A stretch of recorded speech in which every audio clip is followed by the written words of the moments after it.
Oke, Bismillahirrahmanirrahim. Assalamualaikum warahmatullahi wabarakatuh. Subhanallah, walhamdulillah, wa la ilaha illallah, wallahu akbar. Allahumma sholli ala sayyidina Muhammad wa ala alihi wa sahbihi rasulillahi ajmain. Oke, karena kita sudah selesai melaksanakan perkuliahan dalam proses diskusi mata kuliah pendidikan Al-Quran di sekolah dengan pembahasan pendidikan anak usia dini. Sebelum saya menanggapi 1, 2, 3, 4 pertanyaan, saya akan menambahkan, walaupun sudah dipaparkan oleh pemakalah tadi, sedikit akan saya tambahkan. PAUD ya. PAUD itu pendidikan anak usia dini. PAUD ini hadirnya di Indonesia pada tahun 2003, ditetapkan pada Undang-Undang Sikdisnas nomor 20 tahun 2003, yang isinya pendidikan anak usia dini dilakukan pada usia 0 sampai 6 tahun. Ya. Kenapa berdiri PAUD? PAUD ini terinspirasi oleh tempat penitipan anak di Amerika dan Jepang. Ya. Kurikulumnya gimana? PAUD sebetulnya didesain kurikulum itu dalam proses perkembangan motorik, fisik, dan psikis. Ya. Refleksi dari tempat penitipan anak diresmikan di Indonesia pada tahun 2003 melalui Undang-Undang nomor 20 tahun 2003 pasal 1 pasal 1 ayat 28 pasal 28 ayat 1 ya, yang isinya adalah semua pelaksanaan pendidikan anak usia dini ini merupakan pendidikan non formal tapi dipantau oleh spesifikasi keilmuan tertentu. Ya, keilmuannya apa ya? Kalau pendidikan anak usia dini ya keilmuannya ilmu kesehatan atau ilmu medis dan ilmu psikologi. Oke, apa materi dari PAUD? Materi dari PAUD itu secara ideal dibagi dua. Yang pertama, materi tentang perkembangan fisik anak, yaitu anak dari usia 0 sampai 6 tahun. Itu bagaimana anak awalnya rebahan, miring, duduk, merangkak, berjalan. Jadi proses itu betul-betul terstruktur sesuai dengan perkembangan anak. Terus yang kedua, terus tambahannya yaitu bagaimana anak belajar verbalistik atau belajar bicara. Ya. Ketika semua kebutuhan fisik dan perkembangan fisik itu betul-betul nyata dalam perkembangannya, baru direlevansikan, baru dimasukkan kurikulum rancangan pendidikan. Ya, apa maknanya? Apa maksudnya?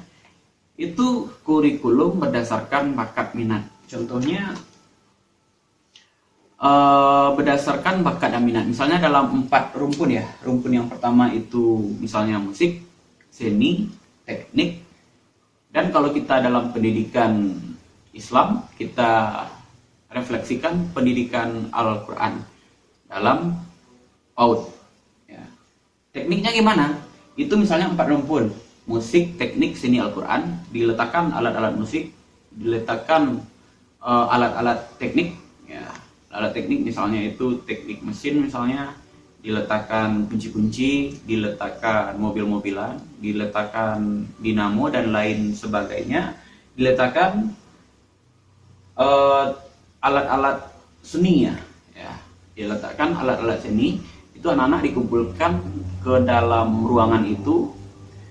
Kita lihat, guru PAUD itu melihat apa alat atau media yang dipegang anak. Ketika si A memegang gitar, berarti dia potensi bakat minatnya adalah musik. Ya.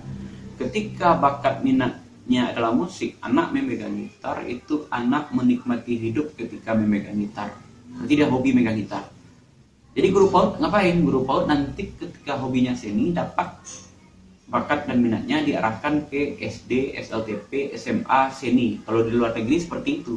Jadi alur pengembangan bakat ini wadah pendidikannya ada. Kalau di luar negeri seperti itu. Jadi hadirlah SDM yang spesialisasi di bidangnya. Ketika anak memegang alat-alat teknik, Misalnya dia memegang kunci-kunci, berarti dia bercita-cita ingin menjadi mekanik. Masukkan ke teknik mesin, SD teknik mesin, SMP SLTA, dan kampus teknik. Ya, tapi kalau sayangnya di Indonesia itu kan belum ada wadah pengembangan bakat minat seperti itu, kan belum ada. Oke, begitu juga sebaliknya, ketika dia memegang Al-Quran, kita masukkan program tahfiz ya. Secara teori psikologi pendidikan, anak itu boleh dibebani kurikulum, boleh dibebani belajar pada usia 7 tahun ya.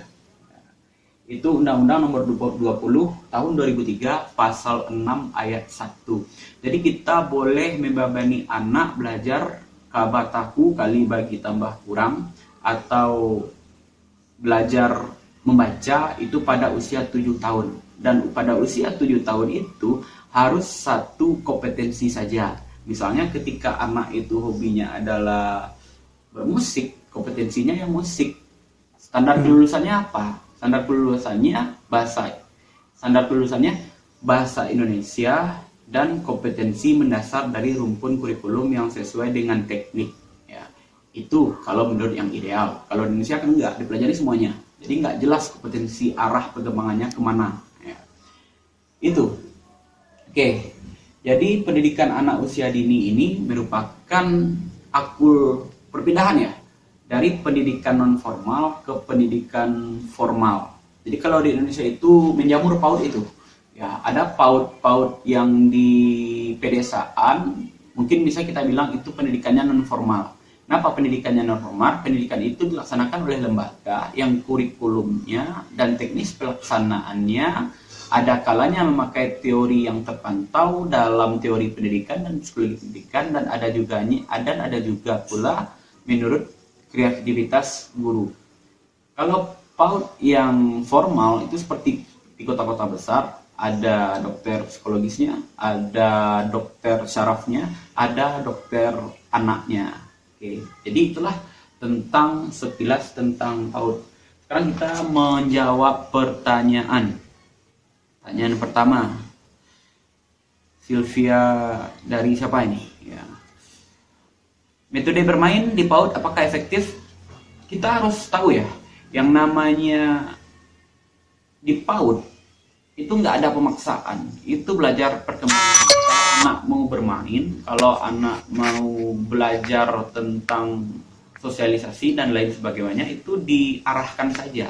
Ya, diarahkan saja menurut kemauan mereka, asal tidak menyalahi permainan dan tidak menyalahi etika, moral, dan tidak mencelakakan dirinya. Jadi metode bermain di PAUD efektif nggak? Ya efektif ya, karena masa anak-anak itu memang masa-masa bermain. Pertanyaan yang kedua, apakah pendidikan Al-Quran di PAUD efektif? Efektif sekali ketika Al-Quran itu betul-betul direfleksikan di PAUD, itu menurut ajaran Islam. Kita sebagai orang Islam itu harus memperkenalkan Al-Quran. Sebetulnya kalau untuk Al-Quran sekarang sudah banyak metode-metode baru. Misalnya metode yang ditemukan oleh Tuan Guru Ustadz Adi Hidayat misalnya, dengan speaker Quran ya, membiasakan anak mendengarkan Al-Quran di rumah. Walaupun ini merupakan pendidikan informal, tapi ini efektif ini. Ketika anak main-main, dihidupkan speaker Quran. Ketika anak tidur, ya pokoknya interaksi di rumah lah, dihidupkan speaker Quran secara berkala, terstruktur, anak akan menguasai Al-Quran. Efektif nggak? Ya efektif ya, karena masa perkembangan anak, daya tangkap anak usia 3 sampai 5 tahun itu lebih cepat ketimbang pertambahan usia lanjut ke atas ya. Jadi orang itu kalau makin tua itu makin susah ya, kurang dabit ya, susah ngingat gitu. Kalau bahasa fikihnya kan dabit. Adakah dampak psikologi pada anak dengan mengajarkan Al-Quran? Dampak psikologinya Al-Quran itu obat ya. Dampak psikologinya obat itu akan membuat jiwanya cerah ya. Dan yang keluar ini juga yang positif. Kita yakin itu ya. Terus pertanyaan yang terakhir, apakah PBM di PAUD efektif? Kalau menurut teori ya, pembelajaran di PAUD pembelajaran di PAUD secara terstruktur seperti matematik, membaca, itu kita ganti metode ya. Kalau metodenya hanya penunjang kreativitas anak itu efektif. Tapi kalau metodenya sudah dibebankan, misal dikasih standar kelulusan PAUD secara tidak langsung, kalau anak-anak yang tidak hafal A sampai Z itu belum tuntas PAUD, itu yang nggak boleh. Jadi standar minimal itu nggak boleh distandarkan oleh anak-anak PAUD. Begitu juga dengan anak-anak TK, itu haram sekali menurut teorinya. Jadi muncul pertanyaan, gimana tuh Pak? Sekarang kan masuk SD harus pandai tulis baca dan harus pandai matematik. Kalau menurut teori itu sesat itu. Ya, itu sesat. Menurut siapa? Menurut undang-undang dan hukum psikologi pendidikan. Ya, nggak ada negara lain nggak menerapkan konsep seperti itu. Mungkin ada tanggapan dari kawan-kawan, saudara-saudari sekalian. Ya, boleh ditanggapi. Saya tutup dengan mengucapkan Alhamdulillahirrahmanirrahim. Assalamualaikum warahmatullahi wabarakatuh.